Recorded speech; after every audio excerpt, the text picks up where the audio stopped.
Laga sengit tersaji di matchday terakhir penyisian grup H antara Ghana melawan Uruguay. Selain memperebutkan satu tiket tersisa ke babak 16 besar, duel antara Ghana melawan Uruguay merupakan laga klasik yang penuh emosional. Pertandingan yang digelar di Stadion Al Junub pada Jumat malam merupakan laga ulangan setelah 12 tahun kasus tangan Tuhan jilid 2 mundur ke Piala Dunia edisi 2010.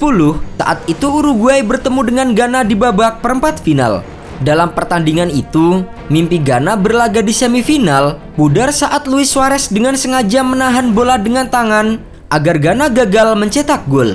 Luis Suarez seketika mendapatkan kartu merah dari wasit. Namun, Asam Wahgian yang menjadi eksekutor justru gagal menyerangkan gol dari titik penalti. Sayangnya, Ghana akhirnya tersingkir dari Piala Dunia 2010 usai kalah 4-2 dalam drama adu penalti. Atas dasar itu, pertandingan antara Uruguay melawan Ghana di Piala Dunia 2022 menjadi laga yang penuh emosional. Aura balas dendam sudah mulai terlihat saat kedua tim melakukan jabat tangan sebelum kick-off babak pertama. Terlihat para pemain timnas Ghana memberikan tatapan dingin kepada Suarez setelah mantan pemain Barcelona itu enggan meminta maaf setelah apa yang ia lakukan di Piala Dunia 2010. Itu bukan salah saya bukan yang gagal penalti. Saya bisa saja meminta maaf bila saya mencederai pemain dengan tackle dan menerima kartu merah. Namun dalam situasi ini, saya mendapatkan kartu merah dan wasit menyatakan hal itu sebagai penalti. Kapten Ghana saat ini,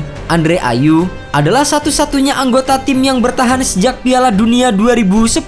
Ia mengungkapkan bahwa masyarakat Ghana mungkin fokus pada balas dendam, akan tetapi dirinya ingin fokus pada kualifikasi dan lolos ke babak 16 besar. Di sisi lain, Uruguay memiliki masalah mereka sendiri yang harus dihadapi. Mereka harus menghadapi aib tersingkir dari Piala Dunia tanpa satupun kemenangan. Sama-sama mengincar poin penuh, duel antara Ghana melawan Uruguay berlangsung sengit sejak awal laga. Ghana mendapatkan hadiah penalti ketika Mohamed Kudus dijatuhkan Sergio Rochet saat pertandingan baru berjalan 17 menit. Di sisi lain, Uruguay yang diperkuat oleh Luis Suarez dan Darwin Núñez berhasil mencetak gol lebih dulu saat laga berjalan 26 menit. Berawal dari tendangan Luis Suarez yang ditepis oleh Laurent Ziggy, bola rebound yang mengarah ke gawang langsung disundul De Arrascaeta menjadi gol. Hanya berselang 2 menit, De Arrascaeta kembali mencetak gol ke gawang Ghana. Namun kali ini, ia memanfaatkan umpan dari Darwin Núñez. Skor 2-0 untuk Uruguay bertahan hingga babak pertama usai. Di babak kedua, Ghana mencoba menaikkan tempo serangan. Osman Bukhari melepaskan tembakan pada menit ke-47. Akan tetapi, tembakannya belum tepat sasaran. Facundo Pellistri hampir menambah keunggulan Uruguay menjadi 3-0 pada menit ke-65, namun tembakannya masih melebar dari gawang. Di menit ke-66, Luis Suarez ditarik keluar dan digantikan oleh Edinson Cavani untuk menambah daya gedor Uruguay. Hasilnya, Uruguay dan Ghana saling jual beli serangan di babak kedua. Namun, belum ada gol tambahan tercipta hingga memasuki menit akhir pertandingan. Dengan skor 2-0, Uruguay sejatinya berpeluang besar mendampingi Portugal yang di pertandingan lain masih bermain imbang 1-1 melawan Korea Selatan.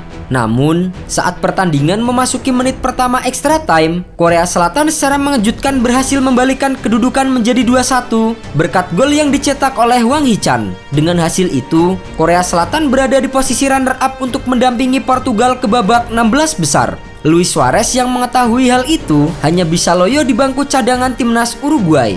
Saat disorot kamera pertandingan, mantan pemain Liverpool dan Barcelona itu sedang duduk sambil menangis berlinang air mata. Ia meletakkan baju pertandingannya di atas kepalanya dalam adegan emosional. Dan benar saja, tidak ada tambahan gol yang tercipta dari 2 pertandingan di grup H. Meski menang 2-0, namun Uruguay gagal lolos ke babak 16 besar setelah kalah selisih gol dari Korea Selatan yang menjadi runner-up. Ini menjadi mimpi buruk bagi Luis Suarez karena Piala Dunia 2022 merupakan Piala Dunia terakhirnya bersama dengan timnas Uruguay.